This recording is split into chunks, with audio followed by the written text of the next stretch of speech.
आपने electoral bond वाली list देखी? ये लिस्ट तो मोदी काल की थी जिसने इतना हड़कंप मचा दिया, लेकिन राजीव गांधी के काल में भी एक लिस्ट निकली थी जिसने कई नेताओं को इस्तीफा देने और जेल भेजने के कगार पर खड़ा कर दिया था। तो चलिए सुनाते हैं आपको वो स्टोरी जब ऐसी ही एक लिस्ट के कारण कई दिग्गज नेता फंस गए थे, जिसमें भारत रत्न लाल कृष्ण आडवाणी और राजीव गांधी शामिल हैं। तो 90 के दशक में दिल्ली पुलिस ने 2 आतंकवादियों को गिरफ्तार किया और इंट्रोगेशन यानी कि पूछताछ में पता चला कि वो JKLF यानी जम्मू कश्मीर लिबरेशन फ्रंट को पैसे ट्रांसफर करने का काम करते हैं। ये पैसा लंदन और दुबई से आते हैं। इस लीड को फॉलो अप करते हुए CBI ने हवाला ऑपरेटर्स के यहाँ छापेमारी शुरू कर दी। हवाला मतलब काले धन को एक जगह से दूसरे जगह ट्रांसफर करने को कहा जाता है। अब ऐसा ही एक हवाला ऑपरेटर SK और JK जैन थे। दोनों के यहाँ भी रेड मारी गई। इनके पास कैश, फॉरेन करेंसी, सोना तो निकला ही, लेकिन उसके अलावा कुछ बहुत इंटरेस्टिंग निकला और वो 2 डायरी थे। इन डायरियों में काफी हाई प्रोफाइल राजनेताओं के नाम लिखे थे, जिसमें कैबिनेट मंत्री, राज्यपाल, सरकारी अधिकारी सबके नाम शामिल थे। और इन सब में सबसे ज्यादा हाईलाइट हुआ विपक्ष के नेता लाल कृष्ण आडवाणी का नाम, और आडवाणी ने इसी बात पर लोकसभा से इस्तीफा दे दिया। अब डायरी में हर नाम के सामने उन्हें कितने रुपए दिए गए हैं वो भी लिखा हुआ था। SK जैन ने कोर्ट में बताया कि उसने राजीव गांधी को भी करोड़ रुपए दिए थे, लेकिन कोर्ट में मामला चल नहीं पाया और सबको बरी कर दिया गया, क्योंकि कोर्ट का कहना था कि डायरियों को निर्णायक प्रूफ नहीं माना जा सकता और CBI ने कोई भी साक्ष्य चार्जशीट में नहीं डाला था। लेकिन रुकिए, कहीं आपको ये मुंगेरी लाल के हसीन सपने तो नहीं लगते ना? तो चलिए आपको प्रूफ भी दे देते हैं। राजेश जोशी, जो पिछले 3 दशकों से पत्रकारिता में सक्रिय हैं, उन्होंने प्रिंट, ब्रॉडकास्ट और डिजिटल माध्यमों में पत्रकारिता की है। और वरिष्ठ पत्रकार राम बहादुर राय ने सबसे पहले इस खबर को अपने अखबार जनसत्ता में छापा था। उन्होंने अपने BBC के लेख में लिखा कि अगस्त की उस समय भरी दोपहर में जनसत्ता अखबार के दफ्तर में वरिष्ठ पत्रकार राम बहादुर राय ने फोटोकॉपी किए गए कागजों का एक पुलिंदा भूरे रंग के एक बड़े लिफाफे से निकालकर मेरे सामने रख दिया। जब उन्होंने वो सारी फोटो देखी तो उन्हें अपनी आंखों पर भरोसा नहीं हुआ, जिसके बाद उन्होंने जनसत्ता अखबार में सबसे पहले जैन हवाला कांड की खबर को विस्तार से उजागर किया। खबर एक लाइन में ये थी कि CBI 2 साल से उद्योगपति SK जैन की एक ऐसी विस्फोटक डायरी को दबाए बैठी है जिसमें कई वरिष्ठ सांसदों, मंत्रियों और बड़े अफसरों को कथित तौर पर कुल 64 करोड़ रुपए की रिश्वत दिए जाने का ब्यौरा दर्ज है।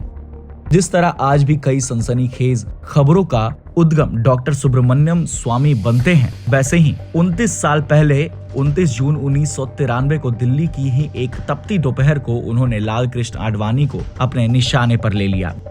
उन्होंने एक प्रेस कॉन्फ्रेंस करके ये बयान जारी किया, मैं ये साबित कर दूंगा कि एक दलाल और हवाला कारोबारी सुरेंद्र जैन ने 1991 में लाल कृष्ण आडवाणी को 2 करोड़ रुपए दिए। जैन उस जाल से जुड़ा हुआ था जो विदेशी धन को यहाँ गैर कानूनी तरीके से रुपए में बदलकर कश्मीर के अलगाववादी संगठन की मदद करता था, जिसके बाद CBI के DIG OP शर्मा ने इस जांच की जिम्मेदारी ड्रामाई तौर पर छीन ली। फिर उनके घर छापा मारकर CBI के अधिकारियों ने उन्हें SK जैन के एक आदमी से रिश्वत लेते हुए रंगे हाथ पकड़ने का दावा किया।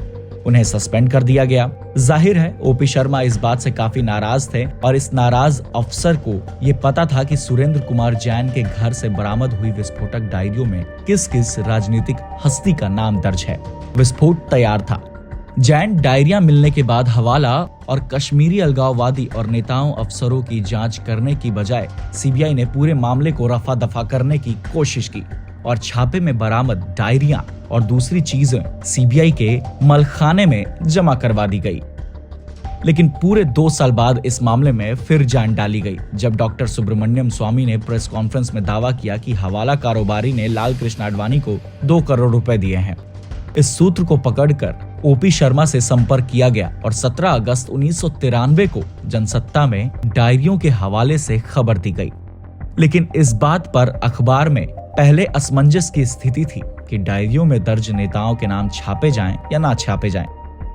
अगर नहीं छापे जाते तो खबर को कोई असर नहीं होता, जिसके बाद जनसत्ता में 1 हफ्ते की सोच विचार के बाद आखिरकार 24 अगस्त 1993 को पहले पन्ने पर इस खबर को छापा गया। कुछ ही दिन बाद वकील राम जेठमलानी ने अपने घर पर एक प्रेस कॉन्फ्रेंस की, जिसमें CBI के पूर्व DIG OP शर्मा भी मौजूद थे और वहीं ऐलान किया गया कि हवाला कांड के मामले में अदालत का दरवाजा खटखटाया जाएगा। जिसके बाद अक्टूबर 1993 में जब सुप्रीम कोर्ट में अर्जी दी गई तो मामले को दबाए रखने के लिए सीबीआई को कोर्ट ने कड़ी फटकार सुनाई और उद्योगपति एसके जैन की गिरफ्तारी के आदेश दिए गए। इसके बाद मार्च 1994 को जैन को गिरफ्तार किया गया। उन्होंने सीबीआई को 29 पेज का बयान दिया जिसमें उन्होंने बताया कि किन किन लोगों को उन्होंने पैसा दिया और किन परिस्थितियों में भुगतान किया गया। आपको बता दें कि इन डायरियों में 115 नाम थे जिसमें से 92 नामों की पहचान कर ली गई थी। इसमें से 55 नेता, 23 अफसर और कम से कम 3 पत्रकार शामिल थे। लेकिन वो अंग्रेजी में कहावत है ना, you can lead a horse to water but you can't make it drink. मतलब कि सुप्रीम कोर्ट ने सीबीआई को घोड़े की तरह खींचकर पानी के पास तो ले आई, लेकिन पानी पीने पर मजबूर ना कर पाई।